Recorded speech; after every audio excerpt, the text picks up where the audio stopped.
Good afternoon. Lecture start करते हैं। कल के लेक्चर में हम लोगों ने मिनिमम लेवल और उसके फैक्टर्स देखे। आज हम लोग देखेंगे average reorder for each item. तो अभी this formula can be calculated by averaging maximum and minimum period. तो ये एवरेज रीऑर्डर लेवल है, ये हम लोग कैलकुलेट करते हैं मैक्सिमम और मिनिमम पीरियड का एवरेज लेके। The formula use for its calculation is as follows. उसका जो फार्मूला है, minimum level of inventory equal to reorder level minus average consumption into average reorder period. मतलब रीऑर्डर लेवल में से अपने को एवरेज का मल्टीप्लिकेशन माइनस करना है। Notes, consumption is also called usage. Consumption को दूसरा वर्ड है यूसेज। रीऑर्डर पीरियड को दूसरा वर्ड है lead time. Normal consumption period is given, it is use instead of average consumption order. तो अगर क्वेश्चन में नॉर्मल कंजम्पशन या पीरियड दिया रहेगा तो वो एवरेज कंजम्पशन या पीरियड के बदले में यूज़ करना है। नेक्स्ट है अपना मैक्सिमम लेवल। सबसे पहला meaning, maximum level indicates the maximum figures of inventory quantity to be held in stock at any time. तो मैक्सिमम लेवल का मतलब है मैक्सिमम कितना स्टॉक हेल्ड करने का कभी भी। Factors, the important factors which should be consider while fixing the maximum level for various inventory items are as follows।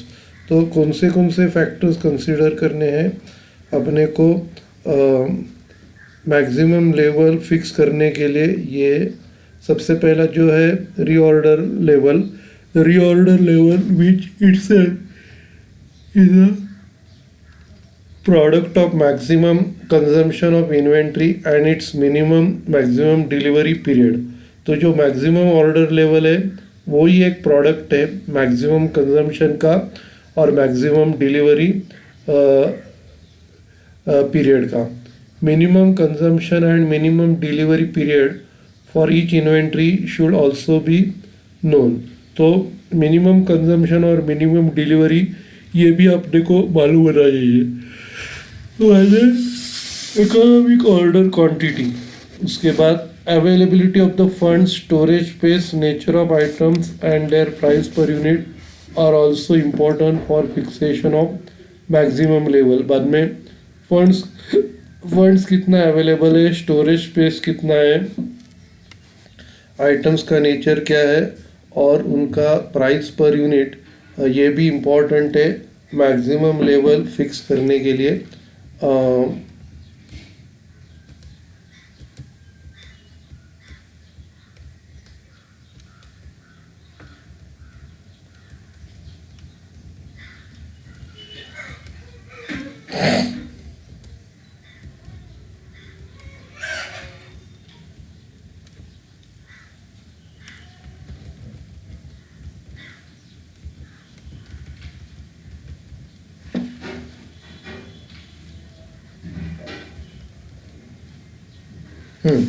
In case of imported material due to their irregular supply, the maximum level should be high।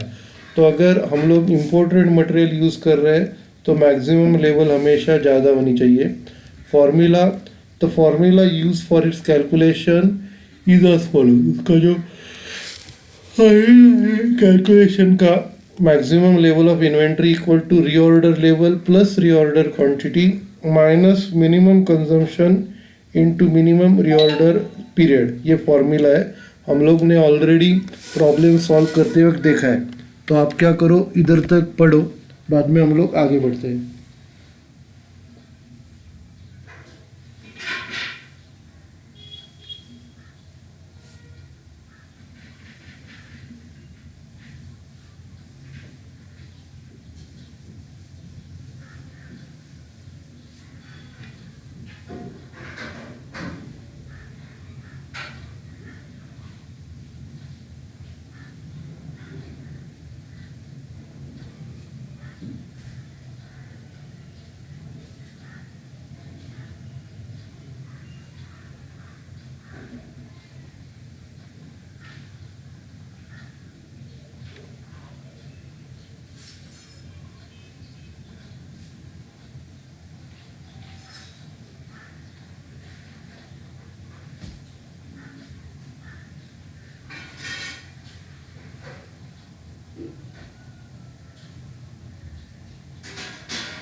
Okay, आगे बढ़ते हैं।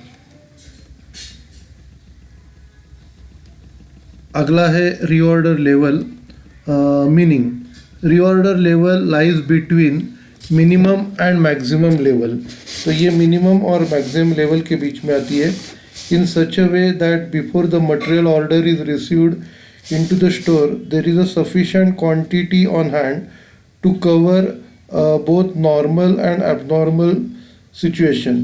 तो ये एक situation है जिसमें एक अपने पास स्टॉक है जिससे हम लोग नॉर्मल और एबनॉर्मल सिचुएशन को कवर कर सकते हैं। In other words it is a level eight which fresh order should be place for replenishment of stock. तो दूसरे वर्ड्स में ये एक लेवल है जिसमें अपने को फ्रेश ऑर्डर देना चाहिए ताकि हम लोग जिधर स्टॉक खाली हो चुका है उसको भर दे। Formula the formula used for its calculation is as follows: reorder level equal to maximum consumption into maximum reorder quantity, average stock level. This level of stock can be determined by using average inventory level equal to minimum level plus maximum level upon 2। तो average stock level मतलब minimum और maximum का average. अगला question, economic order quantity. Purchase department in manufacturing concern is usually face with the problem of declining the order quantity. तो purchase department है manufacturing concern का, उसमें एक प्रॉब्लम आता है कि ऑर्डर क्वांटिटी डिसाइड करना। If the order size is big then the storage cost is higher. अगर ऑर्डर साइज अगर ज़्यादा है तो स्टोरेज कॉस्ट ज़्यादा है। On the other hand if the order size is small then the order cost will be high. तो order size अगर कम है तो ऑर्डरिंग कॉस्ट ज़्यादा रहेगी। In order to minimize ordering and carrying cost it is necessary to determine the order quantity which minimizes this two cost. तो अगर अपने को ऑर्डरिंग और कैरिंग कॉस्ट कम करना है तो अपने को डिटरमाइन करना है कि अपने को ऑर्डर क्वांटिटी डिटरमाइन करना पड़ता है जिससे ये दोनों कॉस्ट कम हो सके। The size of the order for which both ordering and carrying cost are minimum is known as economic order quantity. तो जो ऑर्डर का साइज़ है जो अपने क्या ऑर्डरिंग और कैरिंग कॉस्ट को कम कर सके उसको इकोनॉमिक ऑर्डर क्वांटिटी बोलते हैं। The calculation of quantity of economic order of material to be place is subject to the following assumption. तो उसके हम लोग जब डिसाइड करते हैं इकोनॉमिक ऑर्डर क्वांटिटी तो उसके लिए ये एजम्पशंस है। Anticipated usage of material in units is known, मतलब कितना मटेरियल यूज़ करना है ये पता होना चाहिए। Cost per unit of material is constant and is known as well. तो मटेरियल का कॉस्ट पर यूनिट हमेशा सेम होना चाहिए और वो पता होना चाहिए। Ordering cost per order and carrying cost per unit per annum are known and they are fix. तो ऑर्डरिंग कॉस्ट पर ऑर्डर और carrying cost per unit should वो पता होनी चाहिए और वो फिक्स होनी चाहिए। Quantity of material order is received immediately that is lead time is zero. जो क्वांटिटी हम लोग ऑर्डर कर रहे हैं वो इमीडिएटली मिलनी चाहिए और जो लीड टाइम है वो ज़ीरो होना चाहिए। आप क्या करो, इधर तक पढ़ लो, बाद में हम लोग आगे बढ़ते।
हम लोग आगे बढ़ते हैं। EOQ is determined after considering the following factors. EOQ के लिए अपने को ये फैक्टर्स कंसिडर करने पड़ते हैं। सबसे पहला ordering cost. The term ordering cost refers to cost incurred for acquiring inputs. तो परचेस करने के लिए जो खर्चा आता है उसको बोलते हैं ordering cost. This cost include cost of placing an order. इसमें क्या क्या आता है? ऑर्डर प्लेस करने का खर्चा, कॉस्ट ऑफ ट्रांसपोर्टेशन का खर्चा, cost of receiving goods receive करने का खर्चा, cost of inspecting goods inspect करने का खर्चा। There is inverse relationship between order size and ordering cost. तो इसकी जो रिलेशनशिप है वो इनवर्स है ऑर्डरिंग कॉस्ट और ऑर्डरिंग कॉस्ट के बीच में। Bigger order quantity means lower ordering cost. तो ज़्यादा ऑर्डर क्वांटिटी करना मतलब कम ऑर्डरिंग कॉस्ट है। उसके बाद कैरिंग कॉस्ट। तो कैरिंग कॉस्ट में क्या क्या इंक्लूड है? Refers to the cost included in maintaining a given level of inventory. मतलब इसका मतलब है जो भी अपने को इन्वेंट्री दिया है वो मेंटेन करने का कॉस्ट मतलब carrying cost. The cost include cost of storage space, cost of handling material, cost of influence insurance, cost of deterioration और obsolescence, cost of store staff.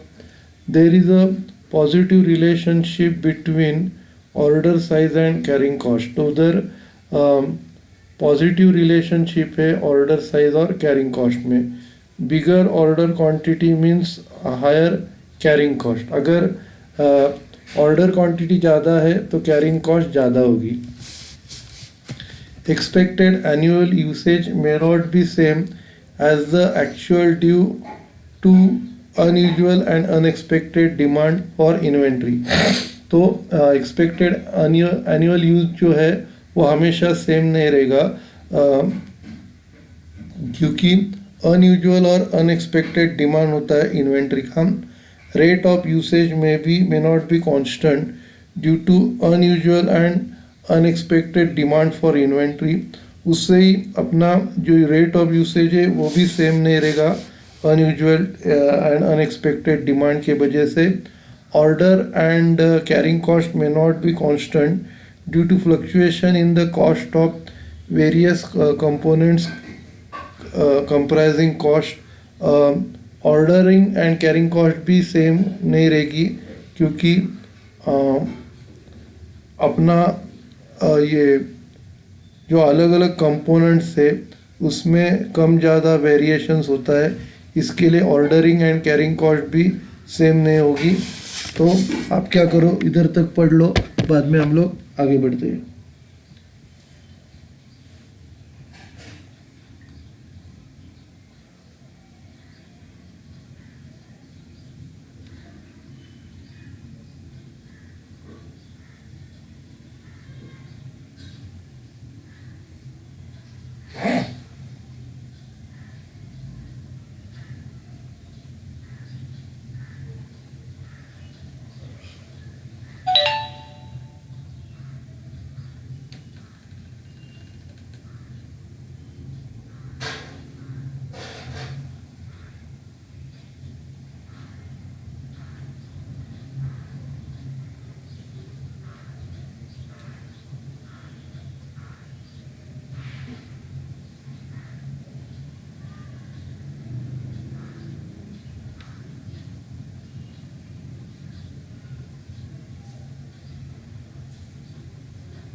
Okay, हम लोग आगे बढ़ते हैं।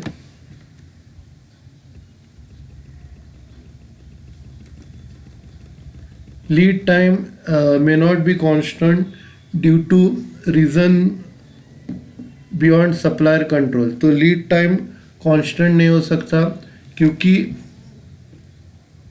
जो सप्लायर है उसका जो है उसको सप्लायर के एक्टिविटीज़ को हम लोग कंट्रोल नहीं कर सकते, इसके लिए लीड टाइम कांस्टेंट नहीं रहता। बाद में अगला क्वेश्चन है inventory turnover ratio.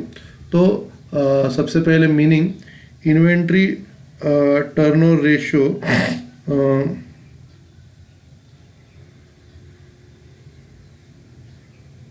Inventory turnover ratio is the one of the techniques of inventory control. तो ये एक टेक्निक है इन्वेंट्री कंट्रोल की। It express the relationship between the cost of material consume and the average cost held. तो ये एक relationship है अपना रॉ मटेरियल कंज्यूम में और एवरेज स्टॉक में जो रिलेशनशिप है वो अपने को एवरेज टर्नओवर रेशियो बताता है। ऑब्जेक्टिव, तो इसके क्या क्या ऑब्जेक्टिव्स है हम लोग देखेंगे। The objectives of computing the inventory turnover ratio is determine the efficiency with which the inventories are maintain. तो इससे अपने को पता चलता है एफिशिएंसी जो हम लोग ने मेंटेन की है, एफिशिएंसी अपने को पता चलती है जो इन्वेंट्रीज रखने में हम लोग मेंटेन करते हैं। The objectives is to find out, इसके क्या क्या ऑब्जेक्टिव्स है। Fast moving stock, that is stock in great demand. सबसे पहला कौन सा फास्ट मूविंग स्टॉक है जो सबसे ज़्यादा डिमांड में है। स्लो मूविंग स्टॉक जिसका डिमांड कम है। डॉर्मन स्टॉक जिसका कुछ डिमांड नहीं है। Obsolete stock, the stock no longer in demand, अभी इसका डिमांड नहीं रहा। Formula inventory turnover ratio is computed with the help of the following formula. ये फार्मूला यूज़ करते हैं।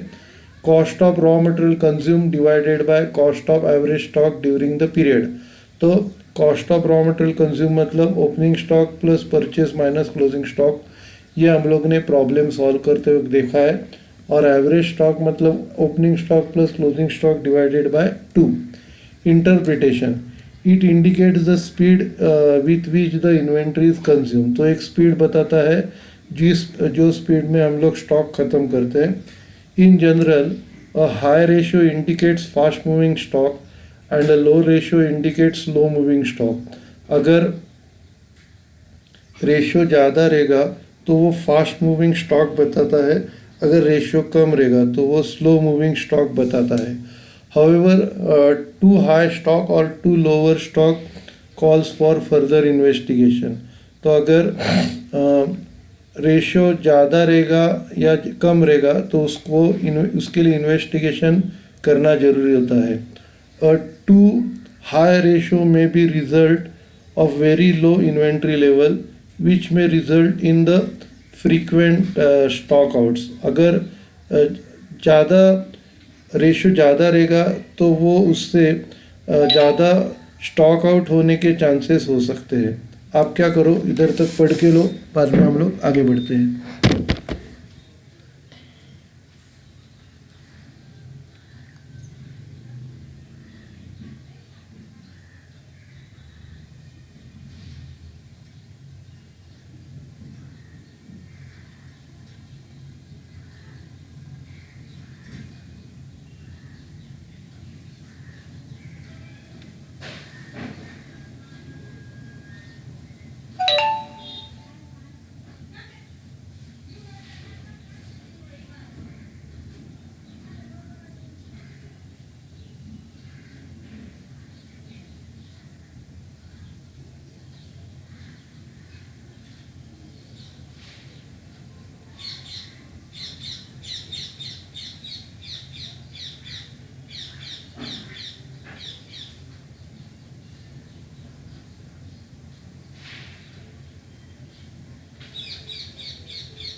ओके, आगे बढ़ते हैं।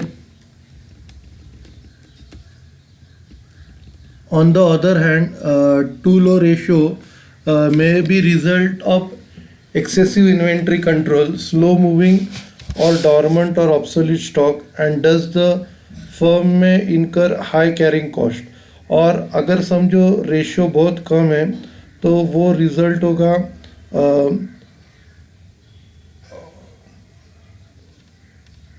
अपने पास बहुत ज़्यादा स्टॉक करके रखा है या स्लो मूविंग या डॉर्मेंट और ऑब्सोलीट स्टॉक है अपने पास, तो उससे क्या होगा, कैरिंग कॉस्ट ज़्यादा होगा।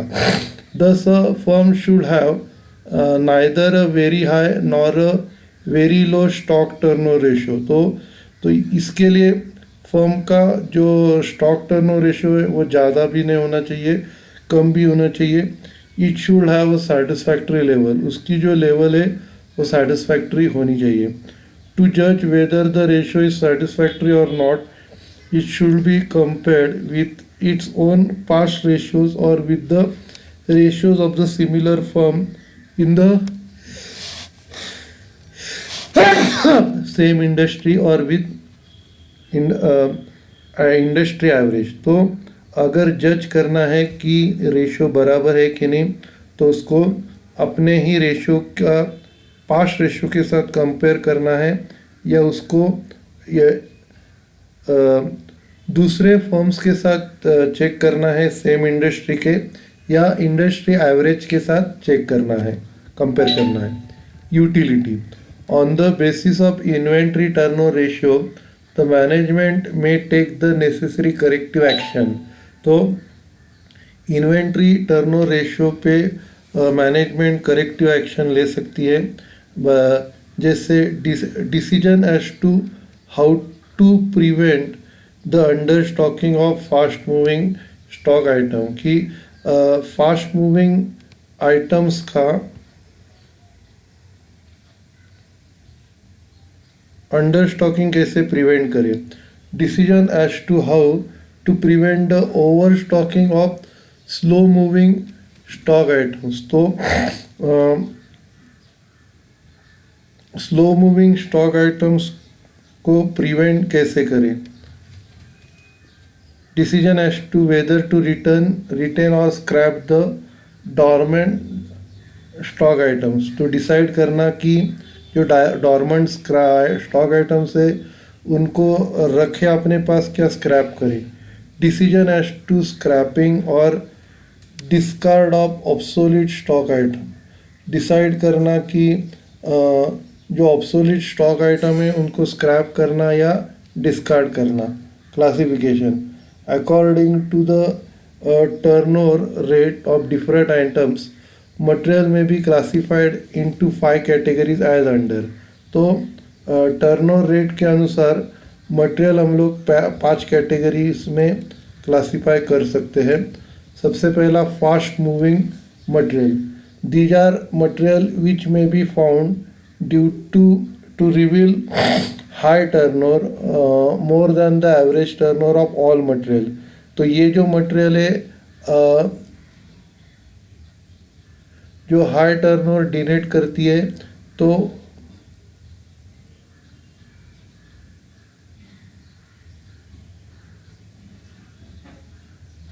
उसका जो स्टॉक है, stock should be maintain at high level in this case. तो आपको स्टॉक ज़्यादा से ज़्यादा उसका मेंटेन रखना है। बाद में weighted average turnover. The turnover rate of this material may be approximately the same as the turnover rate of all material taken together. इसका जो टर्नओवर रेट है वो सबका मिला के एक ही है, जो हम लोग बाकी सबका टोटल लेके करते उतना ही होगा। बाद में slow moving material. This material generally have a low turnover rate. ये मटेरियल का ज़्यादा करके टर्नओवर रेट कम होता है। Lower level of stock are maintain in this case. इसका स्टॉक हम लोग कम रखते हैं। Dormant material. These material are found to have no recurring use but may be retain in future, may be ran in future. तो ये हम लोग रिकरिंग यूज़ के लिए नहीं लेते, लेकिन फ्यूचर में चल सकते हैं। तो आप क्या करो, इधर तक पढ़ के लो, बाद में हम लोग आगे बढ़ते हैं।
ओके, हम लोग आगे बढ़ते हैं।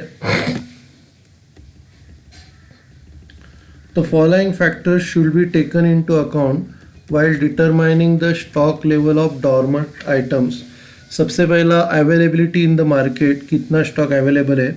बाद में cost of the mark item, और आइटम का कॉस्ट कितना है। बाद में स्टोरेज इन्वॉल्व, उसका स्टोरेज कितना है। Chance of use in future, उसका फ्यूचर में यूज़ कितना है। And procurement time which may be available when the item is required. तो अगर जब आइटम अवेलेबल हो जाएगा तो कितना टाइम में अपने पास आ जाएगा। बाद में obsolete material, some material may not be used any longer due to one or more reasons, like its substitution by another material, change in product design, switch over to new product in place of older one, etc. Obsolete material should be sold off. अभी उसमें से कुछ material जो अभी हम लोग ज़्यादा time तक यूज़ नहीं कर सकते, क्योंकि एक या अनेक रीज़न की वजह से, या उसका दूसरा मटेरियल ने को सब्स्टिट्यूट किया रहेगा, या प्रोडक्ट डिज़ाइन चेंज हो गया रहेगा, तो उसके वजह से। तो ये जो ऑब्सोलीट मटेरियल है उसको हमेशा अपने को बेच देने का है।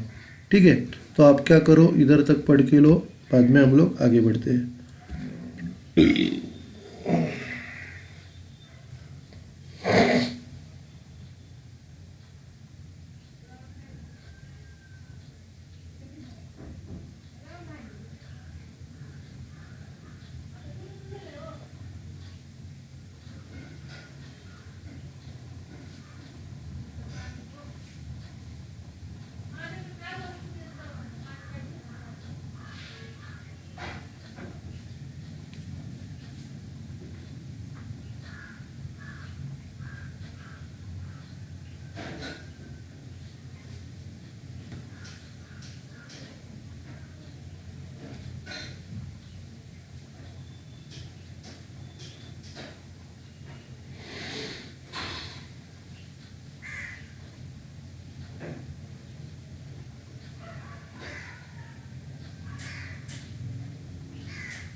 हम्म चलो हम लोग स्टार्ट करते हैं। अगला टॉपिक है labour cost.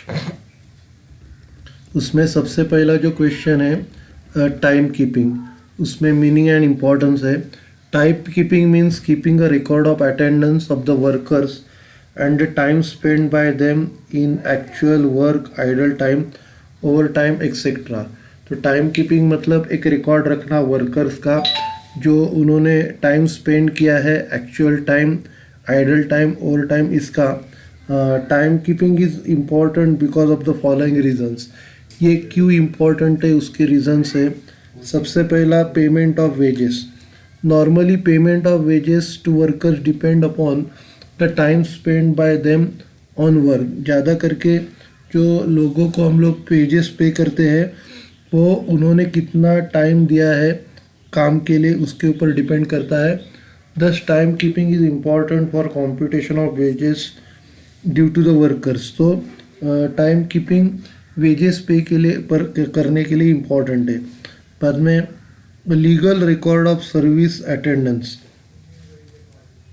Attendance record are important in determination and computation of legal benefits such as provident fund, bonus, workman compensation, maternity leave, pension etc.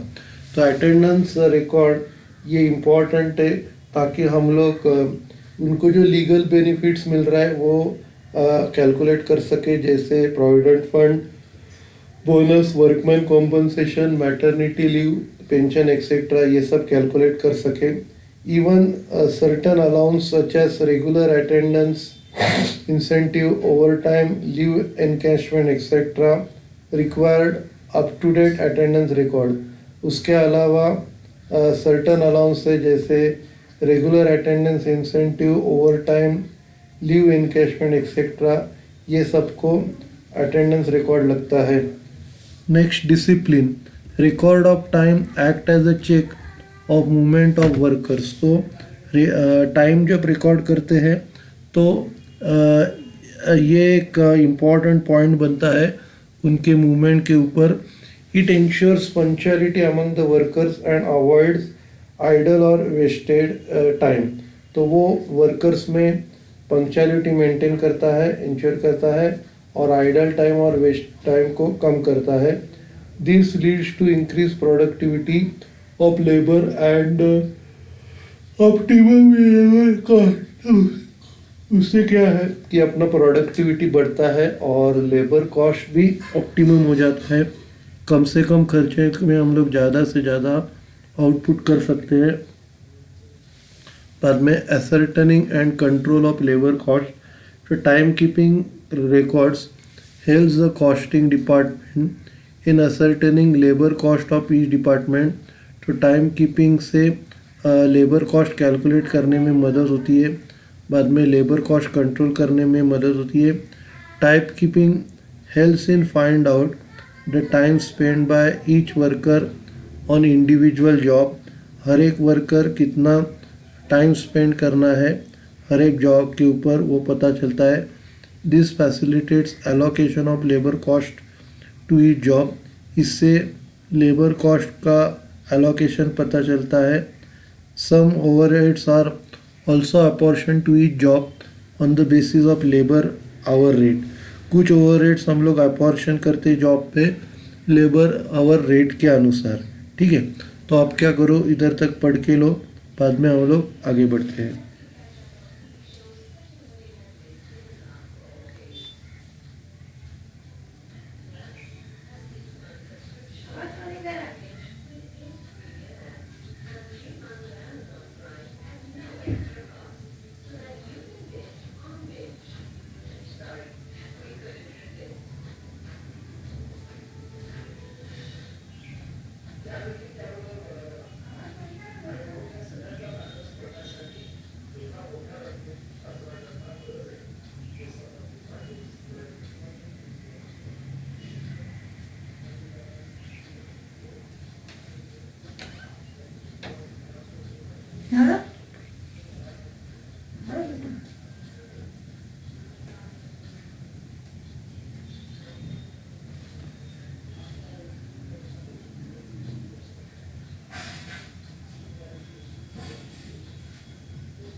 आगे बढ़ते हैं.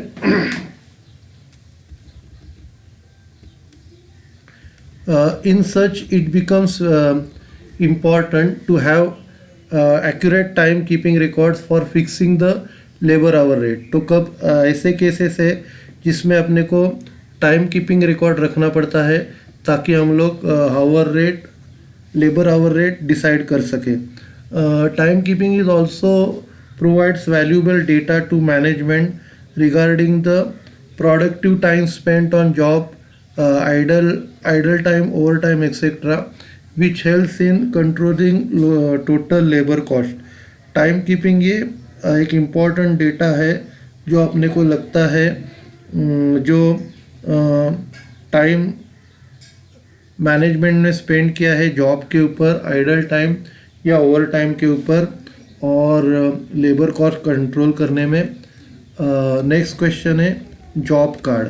अभी जॉब कार्ड सबसे हर एक वर्कर के लिए meaning when a job card also known as job ticket is kept for each worker, it helps in finding out the time spend by each worker on different job during a day और week. तो इधर हम लोग क्या करते हैं, हर एक worker के लिए अलग अलग जॉब कार्ड मेंटेन करते हैं। तो उससे अपने को पता चलता है कि उसने कितना टाइम स्पेंड किया है हर एक काम के लिए, एक वीक में, एक डे में या एक वीक में।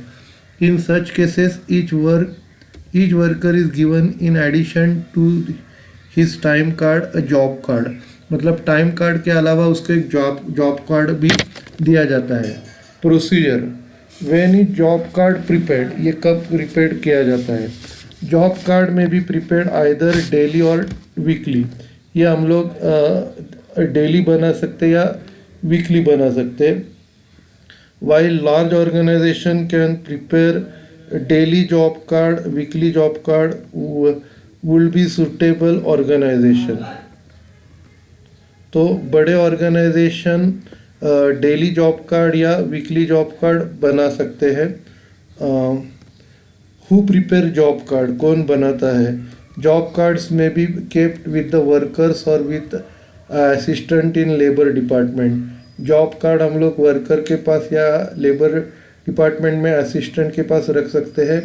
When the workers are educated, the job card may be fill by the workers and submitted to labour department every day. अगर वर्कर्स एजुकेटेड है तो लेबर कार्ड वर्कर भर सकते हैं और लेबर डिपार्टमेंट को डेली सबमिट कर सकते हैं। However if the workers are careless, the job cards may be torn और मल्टीलेटेड।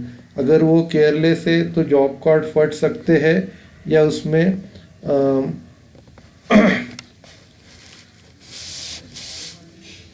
उसमें फोल्ड आ सकते हैं।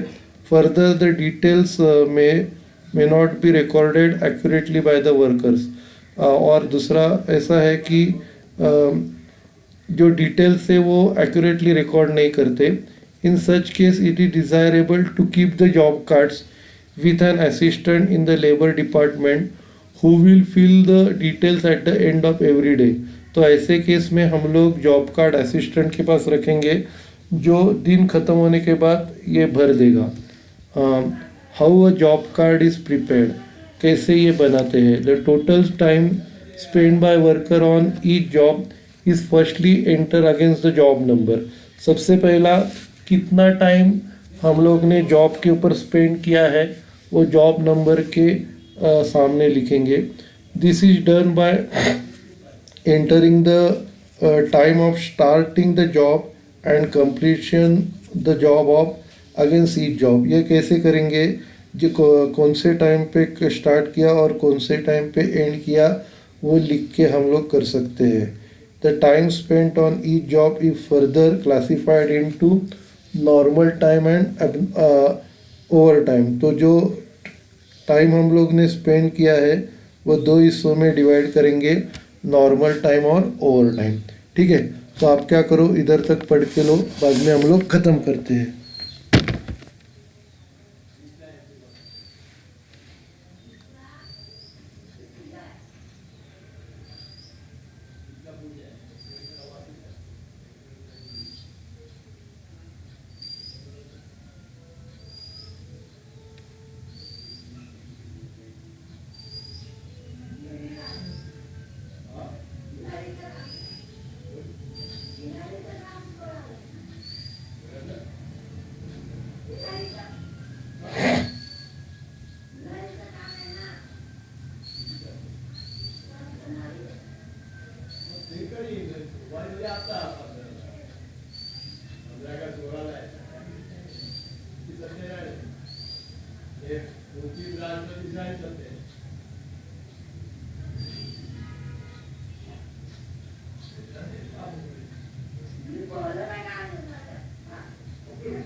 ओके, हम लोग ख़त्म करते हैं। Thank you.